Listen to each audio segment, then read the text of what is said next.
Hey guys, Scripture here with another video, and I wanted to discuss the Yoda thoughts that I've been having for quite some time, and just thinking about the Yoda we saw in each trilogy, and thinking about the differences and the goods and the bads, and of course the uglies. And so let's get into this. I don't know. I feel like what? Like we're being watched. Right off the bat, one of the best parts about Yoda is that he's immediately in a teaching mode with Luke. Obviously, he knows who he is. Obviously, he knows Luke doesn't realize who he is. And he immediately starts to teach him, saying things like, when Luke says, "I'm looking for a great warrior. I'm sure you can't help me." He's like, "War doesn't make one great." And so he's immediately starting to teach him. And then, of course, he gets into this, like, crazy, silly mode. Hey, get out of there! No!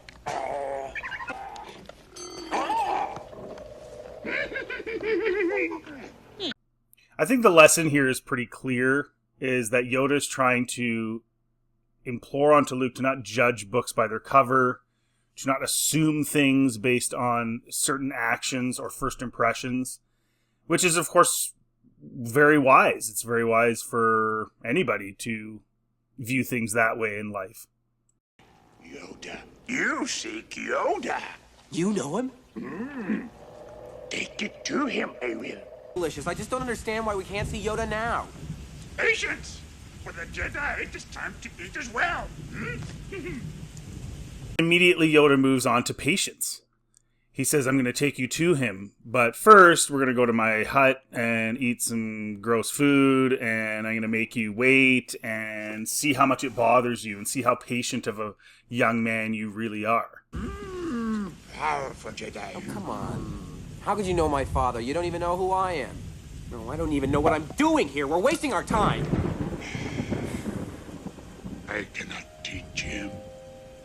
And then the big reveal, where Luke is now going to look back at all those last couple hours with Yoda and be like, "Oh my gosh, this whole time this guy was like trying to show me something. This is crazy." Jedi must have the deepest commitment. The most serious mind, this one. A long time have I watched. All his life as he looked away to the future, to the horizon. Never his mind on where he was. And of course, this is where Yoda pushes him and sees how much of a commitment he really wants to make. Is he going to walk away, or is he actually going to follow through with this? And I'm going to push him and tell him he can't do it, and he's too old, and he's not capable, and I'm going to make him feel like it's not possible, to see just how much this kid wants it, which is just such a cool, wise old man thing to do. If once you start down the dark path, forever will it dominate your destiny. Consume you it will, as it did Obi-Wan's apprentice. And Yoda's big concern is that, Luke is going to turn to the dark side, and he spends a lot of time on that. And obviously that's based on what happened with his father and Yoda's concern over that. But Yoda still does train him, and this is why he's in the good. Yoda still wants to see things come to fruition and wants to see the evil destroyed, and he wants to see this kid succeed. So that's why it's the good. It's that he's reluctant and he has his concerns, but he's believing that things can change and things can get better, and he's willing to put the effort in, and that's what makes it super, super cool. Luminous beings are we, not this crude matter. I don't believe it. That is why you fail. Even though Luke essentially disobeys his order not to leave, and him telling him that if he leaves, he's, it's not going to be good to go save his friends on Cloud City. And even with that, Yoda still believes in him and still loves him and isn't angry at him, which is the mark of a great teacher. Strong is Vader. Mind what you have learned. Save you again. I will. I've come back to complete the training. No more training do you require. Already know you that which you need. It's interesting too here because the prequels hadn't come out yet, and what he's talking about is, it's not about titles. It's not about Luke being a Jedi Master per se or Jedi Knight per se, even though he is definitely a Jedi Knight. I mean, there's no question about it. I would argue a Master. And Yoda's just telling him, like, hey, man, like, it's not totally about that. And there's so much more to it, which, of course, we see later in Jedi when it's really the love of his father that saves the day, not so much, well, not really at all, his training or his abilities. Do not underestimate the powers of the Emperor. Or suffer your father's fate. You will. When gone am I, the last of the Jedi will you be. Pass on what you have learned. Now I want to discuss the bad. And it's not so much bad as in, like, terribly bad or something like that. It's just kind of bad in the sense that it's so much different than what we saw in the OT. The prequel trilogy Yoda is very, very different and is in some ways missing that kind of loving side. He's very sort of direct, like a general in an army and all that stuff. And it's just not the same kind of Yoda. It's not horrible or anything like that. But I do put it in the category of the bad in comparison to the OT Yoda. I gave Qui-Gon my word. I will train Anakin. Without the approval of the Council if I must. Qui-Gon's defiance I sense in you. Need that you do not. Your apprentice, Skywalker, will be.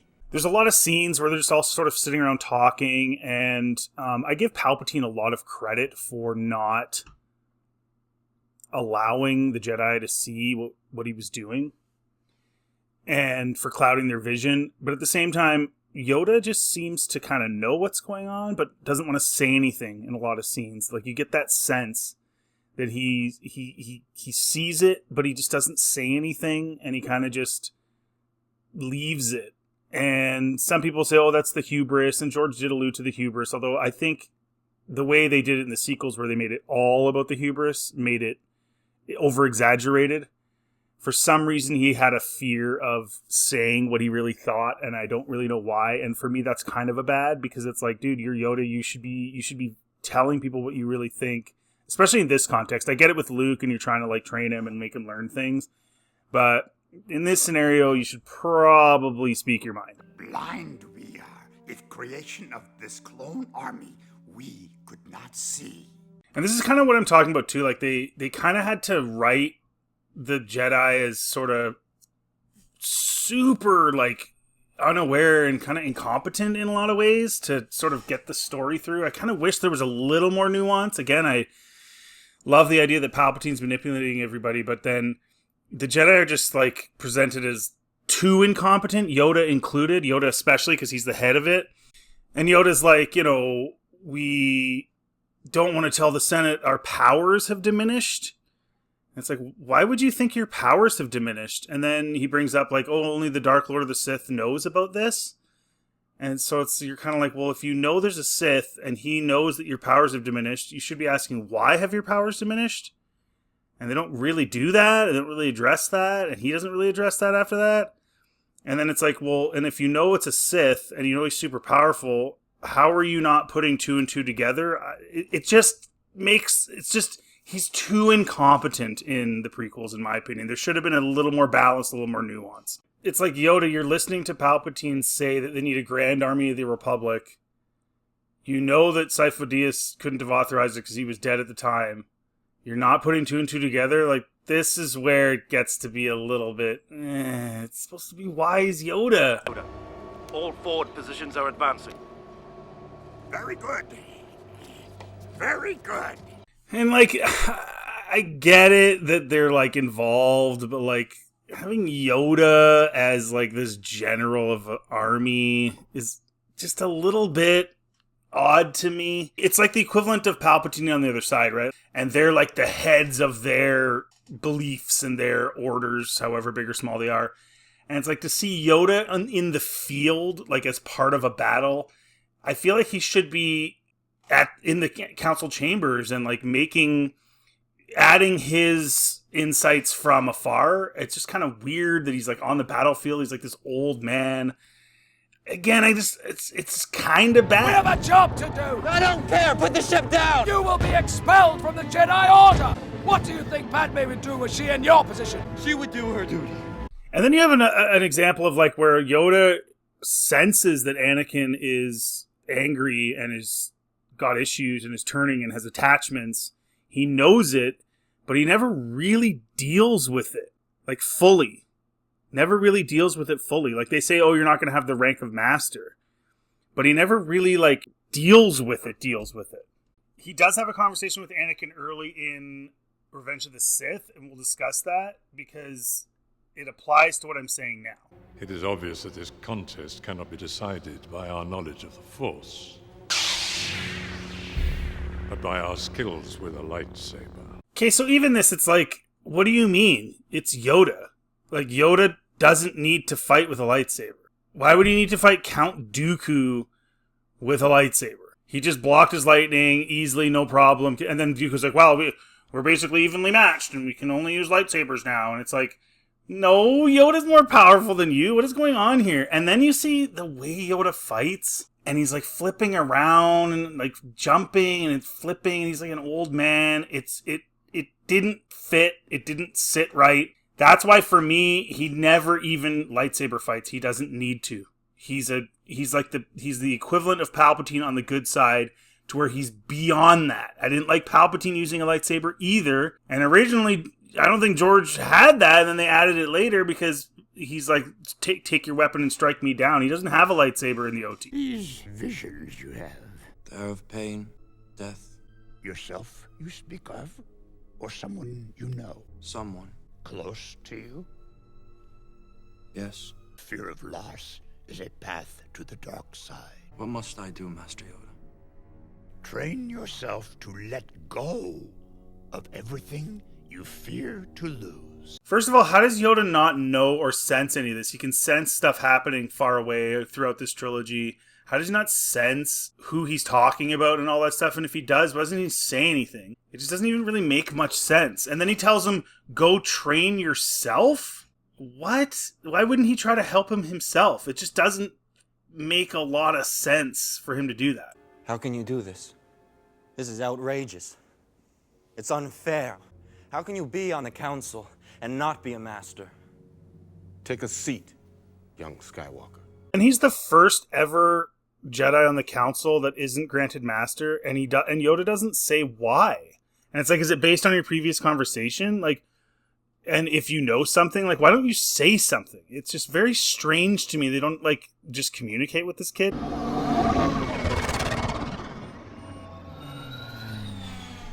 Anakin did not take to his new assignment with much enthusiasm. It's very dangerous putting them together. I don't think the boy can handle it. So then Yoda knows that he's seeing visions, knows that he's seeing death, knows that he's seeing destruction, knows that he has attachments, knows that there's a Sith Lord that's super, super powerful, knows they're being manipulated, and yet sends Anakin to spy on Sidious. Like, the idea that after I watched the original trilogy that Yoda was kind of stupid is disappointing. It's very disappointing. Act on this, we must. The capture of General Grievous will end this war. So Yoda knows there's a Sith Lord running around, and the priority is General The Grievous. Chancellor has requested that I lead the campaign. The Council will make up its own mind who is to go, not the Chancellor. A master is needed. And then Yoda rubs it in his face by saying a master is needed, like knowing this kid is seeing visions and problems and struggles, and he just like ignores it. Is this what he's been doing for 800 years? It doesn't make any sense. It's just silly. Wait, Master. There is something I must know. If into the security recordings you go, only pain will you find. I must know the truth, Master. This one is particularly weird to me because it's almost like Yoda knew, and he should have known based on the stuff Anakin was saying to him and stuff. But again, he still didn't do anything about it. So it doesn't make sense. I hear a new apprentice you have, Emperor. Or should I call you Darth Sidious?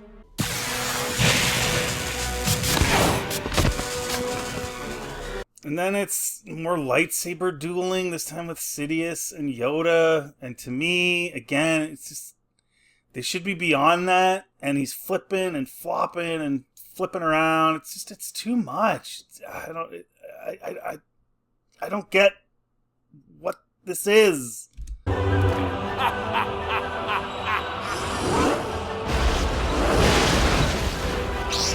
And then it gets kind of more into what you would expect, with them fighting more with the Force. But even then, it's over the top, and it's just too much.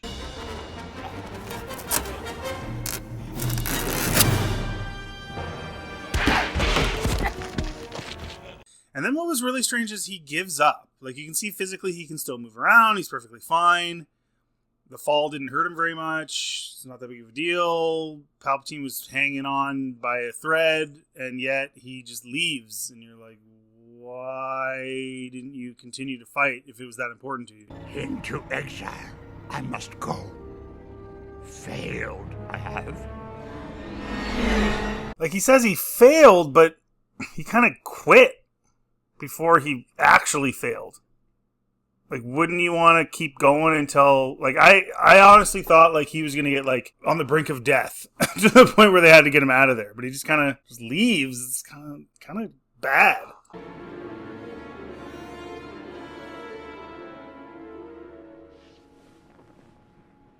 Master Yoda. Now, this one's really bad, and this is really ugly as far as I'm concerned, because Luke is already a bum, and he's like, I'm going to burn down this whatever original temple, and I'm gonna burn the books, and I don't care anymore. And Yoda steps in, and you're like, oh, maybe Yoda's gonna stop him, and you're like, oh yeah, he's gonna do Yoda things. Then he's like, nah, I'll do it. Luke hesitates to burn it down for like a second, and then Yoda's like, I'm gonna do it. Nah. Now, despite the fact that it's ridiculous that Force Ghosts could even do this, because we already know that Obi-Wan said that he couldn't help Luke fight Vader because they can't do that type of stuff. It's just ridiculous, and he's laughing about it. It's just appalling how Yoda's behaving in this movie. The sacred Jedi texts. Ooh, read them, have you? Well, page turners, they were not. Yes. Wisdom they held, but that library contained nothing that the girl Rey does not already possess. Well, that's depressing. They used Yoda to try and validate Rey being a Mary Sue. And not even needing the texts. But then at the end of the movie, she has the texts. So what is this? And the fact they used Yoda in this way makes me so mad. This is the worst part of the whole Yoda video I'm making. Lost Ben Solo, you did. Lose Rey, we must not. Another gross lose Ben Solo, you did. Yoda, what the heck happened to you, bro? What the heck happened to you? I didn't see you blaming Obi-Wan for Anakin. Gross. Anyways, guys, that's my take. Let me know in the comment section what you think. If you like this content, please like, subscribe. It helps the channel. Feel free to check out the rest of my channel and have yourselves a really good day.